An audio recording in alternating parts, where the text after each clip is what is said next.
peuple de Dieu. Amen. Et moi, c'est Désiré. Et si je suis là, c'est pour la contribution.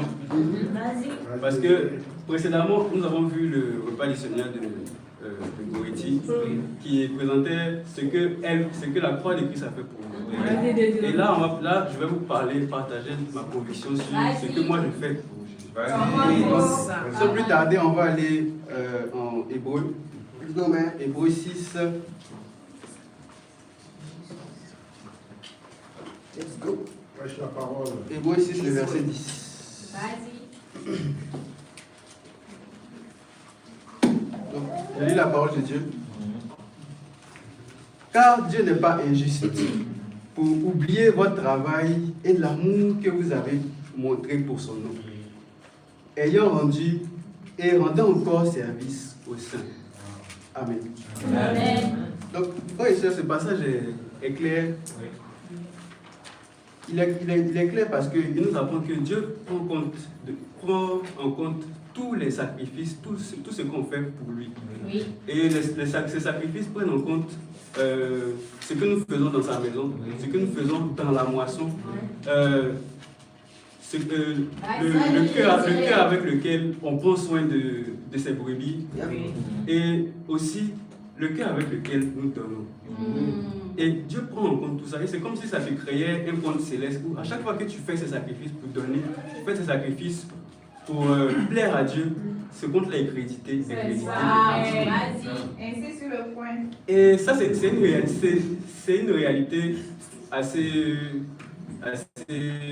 que j'ai beaucoup expérimenté ces 2 dernières années de foi. Et je vais vous parler de pourquoi est-ce que c'est une réalité que j'expérimente. Donc, là, je vous parle de pourquoi est-ce que je donne à Dieu. Depuis que j'ai compris que je devais donner à Dieu parce que il fait tellement de choses pour moi. Il prend soin de moi même quand je ne mérite pas. Il fait en sorte que les choses arrivent d'elles-mêmes pour pouvoir pour concourir à mon bien. Voilà. Et depuis juillet 2024 que j'ai eu cette conviction-là que je ne devais pas être quelqu'un de zigzag, on va dire. De zigzag quand il s'agit de donner à Dieu. Je me suis dit qu'à partir de ce moment-là, il faut que je sois fidèle, quelles que soient les circonstances. Et depuis juin 2024, je suis fidèle dans ce qui concerne donner à Dieu. Et c'est parce que dans la Bible, on mentionne très souvent que c'est l'argent qui lorsqu'il s'agit de parler d'argent, que notre cœur est un peu réticent.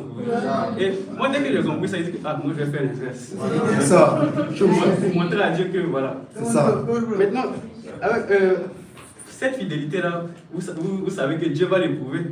Et ce moment est arrivé où, durant la période de septembre à décembre, l'argent que je percevais avait drastiquement réduit. Et donc, j'étais là. Et c'est maintenant qu'il fallait mettre à l'épreuve cette conviction-là. Et donc, mais je me suis dit que non, je ne peux pas faire de compromis sur cette partie-là. Et j'ai décidé quand même de rester fidèle dans ma vie. Et là encore, la prière spéciale a été annoncée. Je ne savais pas comment j'allais faire pour donner. Vu que mon argent a diminué, comment j'allais m'arranger pour pouvoir donner. Donc, quand j'ai fixé aussi le montant de ma prière spéciale, moi je regarde le montant et dis les années précédentes là, mais cette année-là, ok.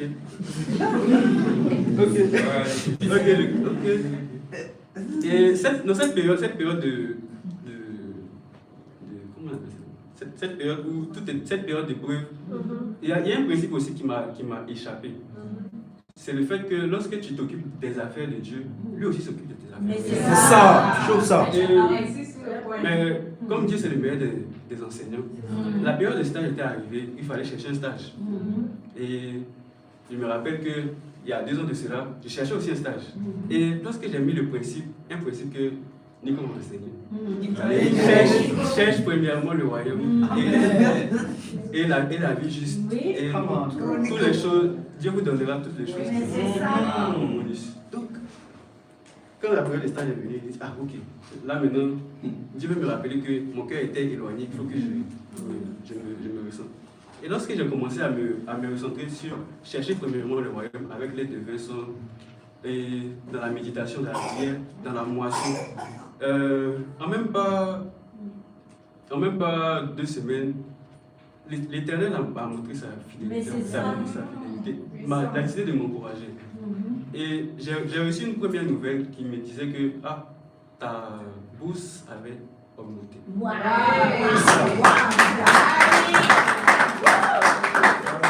Et lorsque j'entends ça, je dis, mais comment c'est possible? Je ne le croyais pas d'abord.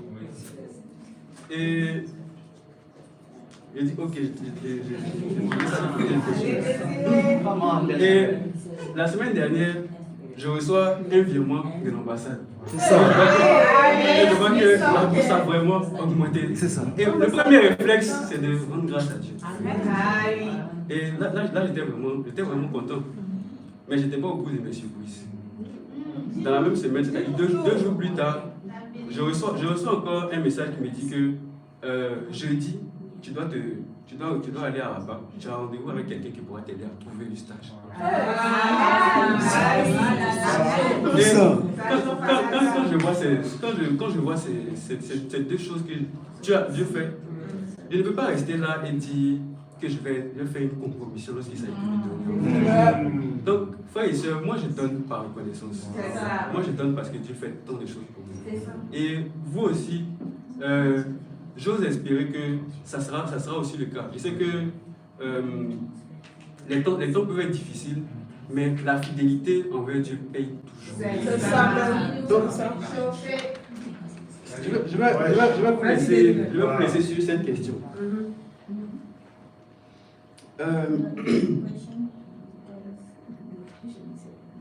De quoi est-ce que Dieu peut se souvenir? Est-ce que Dieu peut se souvenir de tes sacrifices? Ou bien Dieu va se souvenir de tes excuses? Frères et sœurs, nous avons le choix. C'est sur cette parole que je vais vous laisser. Et baissons la tête.